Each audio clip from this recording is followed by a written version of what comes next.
بسم اللہ الرحمن الرحیم۔ السلام علیکم۔ ایک مرتبہ حضور صلی اللہ علیہ وآلہ وسلم جنت کی سیر کر رہے تھے کہ نبی کریم صلی اللہ علیہ وآلہ وسلم کی نظر ایک بہت ہی خوبصورت حور پری پر پڑی جو بہت غمگین تھی اور زار و قطار رونے لگ رہی تھی۔ آپ صلی اللہ علیہ وآلہ وسلم نے حضرت جبرائیل علیہ السلام سے ارشاد فرمایا کہ معلوم کرو یہ حور کیوں رو رہی ہے۔ پھر معلوم کیا تو معراج کی شب تھی۔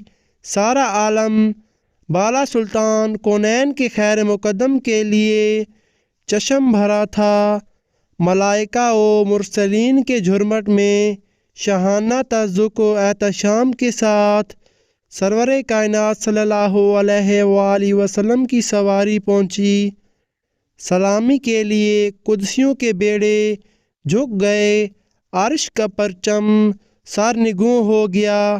امیدوں کے ہجوم سے گزرتے ہوئے عالم ملک کا معائنہ فرمایا۔ اب گشت کے لیے باغ فردوس کی طرف بڑھے۔ مرحبا کہنے کے لیے ہر طرف غور علماء کی صفیں استادہ تھیں۔ حضرت جبرائیل علیہ السلام قدم قدم پر ہم رکاب تھے۔ جنت کی سیر کرتے ہوئے ایک مقام سے گزر رہے تھے کہ حضور کی چشم اقدس ایک غمگین اور ملول حور پر پڑی جو ایک درخت کی ٹہنی تھامے ہوئے رو رہی تھی۔ فردوس کی عالم خوشگوار میں رنج و غم کی پرچھائیاں دیکھ کر حضور کو بڑا چنبھا ہوا۔ حضرت جبرائیل علیہ السلام سے ارشاد فرمایا کہ دریافت کرو یہ حور کیوں رو رہی ہے۔ جنت کے ایسے دوام میں اسے کون سا غم لاحق ہو گیا ہے۔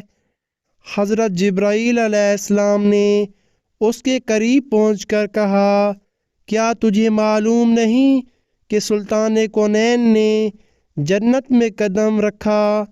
فرمایا ہے۔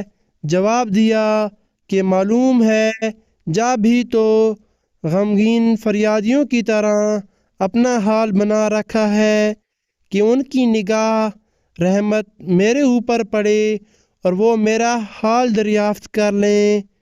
حضرت جبرائیل علیہ السلام نے ارشاد فرمایا، تجھے مبارک ہو، انہوں نے تیرا حال دریافت کرنے کے لیے مجھے بھیجا ہے۔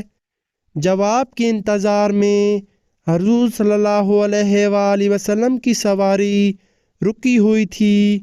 حور نے اپنی آنکھوں کا آنسو آنچل میں جذب کرتے ہوئے کہا، سلطان کونین کی سرکار میں اپنے غم کی درد انگیز کہانی میں خود سناؤں گی۔ باریاب ہونے کی اجازت ملتے ہی حاضر ہوئی، جھک کر سلام عرض کیا، جلالت شاہانہ کے آداب بجا لائی اور اپنی سرگشت سنانا شروع کیا۔ یا رسول اللہ صلی اللہ علیہ وآلہ وسلم، اللہ کا لاکھ لاکھ شکر ہے کہ اس نے جنت کی حوروں میں مجھے حسن و جمال کی ملکہ بنایا ہے۔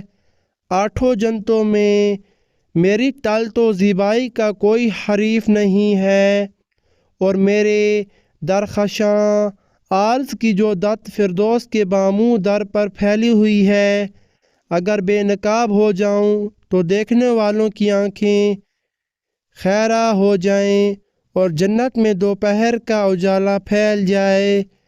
یا رسول اللہ صلی اللہ علیہ وآلہ وسلم، ایک دن کا واقعہ ہے کہ اچانک میرے دل میں خیال گزرا کہ قیامت کے دن ساری حوریں کسی نہ کسی بندہ مقبول کے حوالے کی جائیں گی۔ علم الہی میں میرا بھی کوئی جوڑا ضرور مقرر ہوگا جس کی رفاقت میں مجھے دائمی زندگی گزارنی ہے۔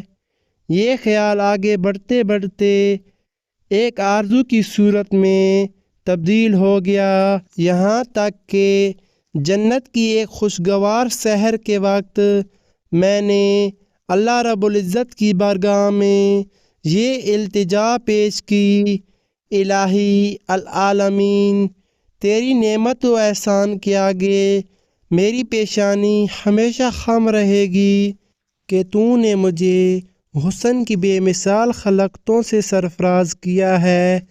الہی العالمین، مدت سے ایک آرزو سینے میں مچل رہی ہے کہ عرصہ قیامت میں اپنے جس بندہ مقرب کے حوالے تو مجھے کرے گا، ذرا اس کی ایک جھلک مجھے بھی دکھلا دے، کم از کم یہ تو دیکھ لوں کہ میرا جوڑا کیسا ہے۔ رحمتوں کا دریا جوش پر تھا، میری یہ التجا قبول ہو گئی اور حکم ہوا کہ سامنے جو آئینہ رکھا ہے اسے ایک نظر دیکھ لے، اس پر تیرے جوڑے کی جھلک نظر آئے گی۔ یا رسول اللہ صلی اللہ علیہ وآلہ وسلم، میں ارمان و شوق میں ڈوبی ہوئی آئینے کی طرف بڑھی، میرے قدم خوشی سے زمین پر نہیں پڑ رہے تھے کہ آج عالم جاوید کے محبوب ترین ساتھی کو دیکھنے جا رہی تھی۔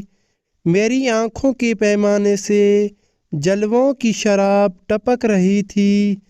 جھومتی مچھلتی میں آئینے کے سامنے پہنچی، جو ہی نگاہ اٹھائی دل پر ایک بجلی گری اور آرزوؤں کا سارا خیر من جل گیا۔ اس وقت سے آج تک ارمانوں کی خاکستیر سے دھواں اٹھ رہا ہے، دل کو کسی کروٹ چین نہیں ہے، ہمیشہ اس غم میں سلگتی رہتی ہوں کہ ایک بدشکل سیاہ فام اور وحشت ناک چہرے کے ساتھ میرا کیوں کر نباہ ہو سکے گا، جب کہ اس کے تصور سے طبیعت کو دہشت ہونے لگتی ہے۔ حضور اکرم صلی اللہ علیہ وآلہ وسلم نے زیر لب مسکراتے ہوئے فرمایا، میرے سامنے بیان تو کر۔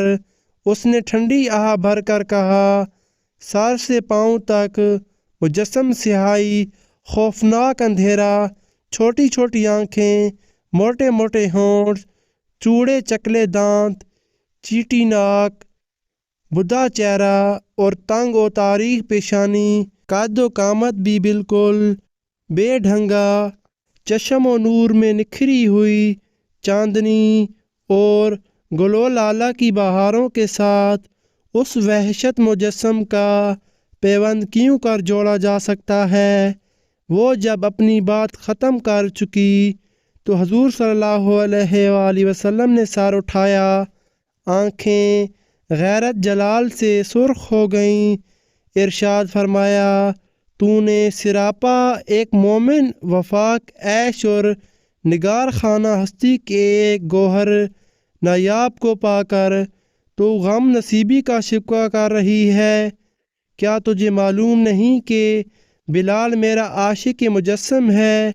میں نے اپنی پلکوں کے سائے میں اسے پناہ کی جگہ دی ہے، اور سن لے میرا بلال بارگاہ یزدانی میں تقرب کی اس مسند امتیاز پر فائز ہے کہ فردہ قیامت میں اس کے جسم کی سیاہی حوران خلق کے رخساروں پر تل بن کر اگر تقسیم کر دی جائے، آتش کدہ عشق میں وہ نکھرا ہوا سونا جس نے محبت کی شفتگی میں دونوں جہاں سے منہ پھیر لیا ہے، وہ حسن مجرد کا تماشائی ہے، فردوس کا حسن وہ کیوں کر خاطر ملائے گا، اپنے جلووں کی زیبائی پر تو غرور نہ کر ہو سکتا ہے، جس دن 70,000 نقاب الٹ کر تو بلال کے سامنے آئے، میرا بلال تجھے ناپسند کر دے۔ حضور اکرم صلی اللہ علیہ وآلہ وسلم کے ارشاد سن کر وہ اپنے جذبات قابو میں نہ رکھ سکی۔ ناظرین، اس واقعے کا پارٹ 2 بہت جلد اپلوڈ ہو جائے گا۔ پارٹ 2 دیکھنے کے لیے ہمارے چینل کو سبسکرائب کریں۔